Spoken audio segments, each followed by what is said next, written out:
आज hello, welcome back to my YouTube channel. आज आपण पाहणार आहोत भरलेली वांगी. त्याच्यासाठी मी 7 ते 8 वांगी घेतलेली आहेत. मध्यभागी कट करून घ्यायची आपल्याला. त्याच्या 4 भाग करून घ्यायचे आहेत, म्हणजे पूर्ण कट करायचे नाही आहेत. अशा पद्धतीने मी दाखवते, तशा पद्धतीने त्याला पाण्यात टाकून ठेवायचे आपल्याला, काळे पडू नये म्हणून. इकडे एका साईडला मी खोबरं भाजायला घेतलेलं आहे, सुकं खोबरं. ते अर्धी वाटी असेल. ते चांगलं आपल्याला खरपूस भाजून घ्यायचं आहे. इकडे मी वांग्यात भरायचा मसाला तयार करते. त्याच्यासाठी शेंगदाण्याचा कूट टाकलेला आहे, 2-4 लसणाच्या पाकळ्या, लाल मिरची पावडर आणि मीठ, थोडं जिरं. तुम्ही अख्खे शेंगदाणे पण वापरू शकता त्या मसाल्यासाठी. माझ्याकडे कूट होता म्हणून मी कूट ॲड केलेला आहे. इकडे आपण कांदा भाजून घेतो आहे मसाल्यासाठी. त्याच्यामध्ये मी अद्रक आणि लसूण टाकलेला आहे. हे बघा, आपला मसाला तयार आहे. आपण त्याच्यामध्ये थोडा ओला मसालासुद्धा ॲड केलेला आहे खोबरं कांद्याचा. हळद, थोडीशी धना पावडर टाकून चांगलं मिक्स केलेलं आहे आपण हे. आता हे भरून घेऊया वांग्यांमध्ये.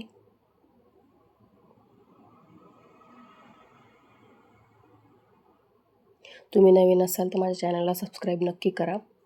आणि माझे पदार्थ कसे वाटतात तुम्हाला हे कमेंटमध्ये नक्की सांगा.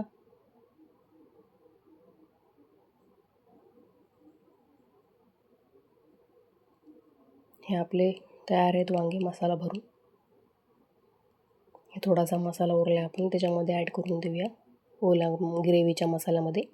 इथे मी 2 ते 2.5 चम्मच तेल टाकलेलं आहे. थोडंसं जिरं टाकून घेतलेलं आहे. हा मसाला टाकला आहे ओला आपल्याला, खोबऱ्याचा कांद्याचा पेस्ट. त्याला चांगलं मिक्स करून घ्यायचं आहे आपल्याला तेल सुटेपर्यंत. त्याच्यामध्ये आपण थोडंसं मीठ टाकून घेऊया.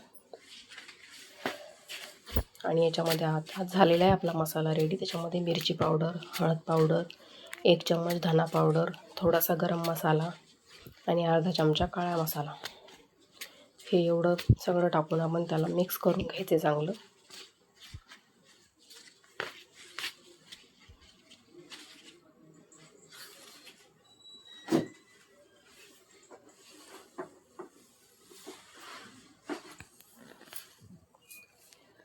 त्याच्यामध्ये आपण गरम पाणी टाकून घेऊया आता.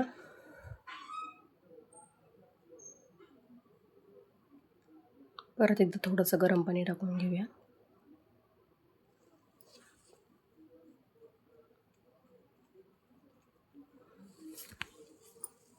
इथे बघा, आपण ग्रेव्हीचा मसाला आपला तयार आहे. आपण त्याच्यामध्ये आपले भरलेले वांगे टाकून घेऊयात आणि त्याची एक वाफ काढून घेऊयात. ताट झाकून ठेवून एक वाफ काढायची आपल्याला. आता त्यांना चांगलं मिक्स करून घ्यायचं आहे आपल्याला. खाली जर लागलेला असेल मसाला तर त्याला पूर्ण हे करून घ्यायचं आहे. आता आपण त्याच्यामध्ये गरम पाणी टाकणार आहोत. मी इथे 1.5 ग्लास गरम पाणी टाकलेलं आहे. तुम्हाला जर भाजी थोडी घट्ट हवी असेल तर तुम्ही 1 ग्लास पाणी टाका, म्हणजे तो अर्धा ग्लास रस्सा तयार होऊन जाईल शिजून. इथे 1.5 ग्लास पाणी टाकलेलं आहे मी. आम्हाला थोडी पातळ लागते भाजी म्हणून मी 1.5 ग्लास टाकलं आहे. आपण झाकून ठेवूया इथे आता. हे बघा, आपली भरलेली वांगीचा मसाला तयार झालेला आहे आपला. आता मी इथे भाकरी टाकून घेते. भरलेल्या वांग्यांसोबत भाकरी छान लागते म्हणून भाकरी टाकून घेतलेली आहे मी इथे. तुम्हाला नसेल आवडत तर तुम्ही पोळी भाताबरोबर पण खाऊ शकता.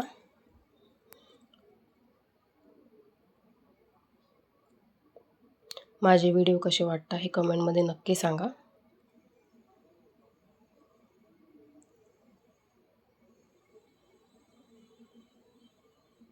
हे बघा, आपण भाकरीला पाणी लावून घेत आहे कारण की वरचा भाग आपला कोरडा कोरडा आहे म्हणून. हे बघा, इथे आपली भाकरी खालच्या साईडनं झालेली आहे. आता आपण हिला पलटून घेऊया.